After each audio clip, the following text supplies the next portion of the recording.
So I've been needing a new mic for a while now, not to replace this mic, but to replace the mic that sits on top of my camera because that one is pretty much toast at this point. So after doing some research, I came across the Movo VXR10 Pro, which the box says is a super cardioid condenser shotgun microphone. Just rolls off the tongue, doesn't it? So we're going to be unboxing and sound testing this mic to see if all the reviews I saw online are correct. And by the way, if you do end up liking this microphone, I'll have it linked down in the description. So let's get this out of the box. Off the bat, really nice. Comes with a carrying case. Already a big bonus. All of the mics I've had in the past have not come with carrying cases. Quick look at it. It's just standard case. Got their branding right there. In here we have all of our accessories. So we have our wires, so smartphone to microphone. And then this one is the mic into the camera. We also have the shock mount that the mic sits on. We have a dead cat or a wind filter, whatever you like to call it. And then here is the mic. Super small mic, really, really cool. I didn't want to get anything big. The one I've got on my camera right now is a Rode video mic. I can't remember which one it is, but I'll show you guys in a second. It's quite big. Whereas this one is nice and compact. And of course, it also comes with the wind cover. So I believe the mic goes somehow in between these things, but these are really stiff and I don't want to like break anything. There we go. So we've got the mic on the shock mount. All you need to do is just apply some pressure to the top of it until it pops in there.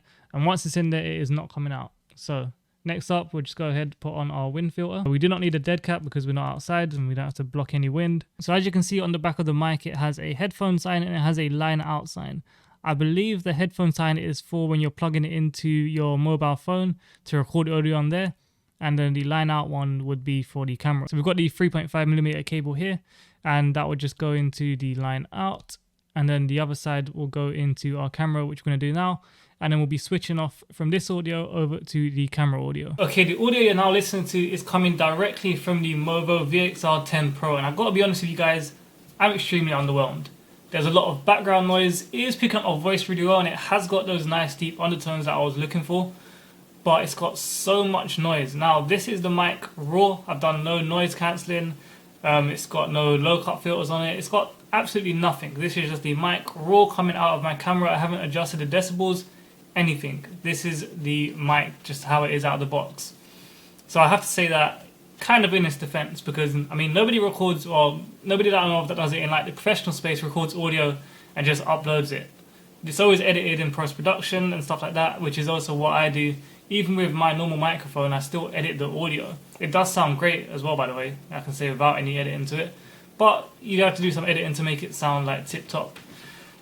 So, as I said, this is the raw microphone that you listen to with a lot of background noise. So what I'm going to do now is I'm going to turn the decibels down to about -6 to see if that can hopefully cut out some of the background noise. Alright, so we've just gone down to -7.5 decibels on the camera. And by the way, this is the internal settings on the camera. This is not editing on post-production. What you're hearing is directly from the camera, and that's another thing that I need to touch upon. The cameras, well, all different cameras that you buy, they have different preamps built into them. So you're going to get cameras that have good quality preamps and bad quality preamps. The camera that I have is not an expensive camera, so the preamp in it is probably not the best, which can be affecting the audio that you're hearing from the microphone. That can be an issue. It might not be, but again, I don't want to slate the microphone when it might not be their fault. I think the microphone sounds a lot better at -7.5. It does cut out quite a lot of the noise that you're hearing when it's just at its normal standard audio setting. This mic actually got destroyed by wind, which is kind of weird. I actually have the exact moment the mic went on camera. If I can find it, I'll put it up here. If I can't, then you won't see it. But we was out in Wales vlogging, and a gust of wind hit it, and then you just constantly heard a tapping sound afterwards. So yeah, this mic is gone. We do not need that anymore. And now the audio you're listening to is the one that has been edited in post-production. I edit my audio on Premiere Pro. I'm not some audio expert. I know there's much better app to do it in. I choose Premiere Pro because it's a lot easier. And as I said, I'm no audio expert. So what are my overall thoughts on this microphone?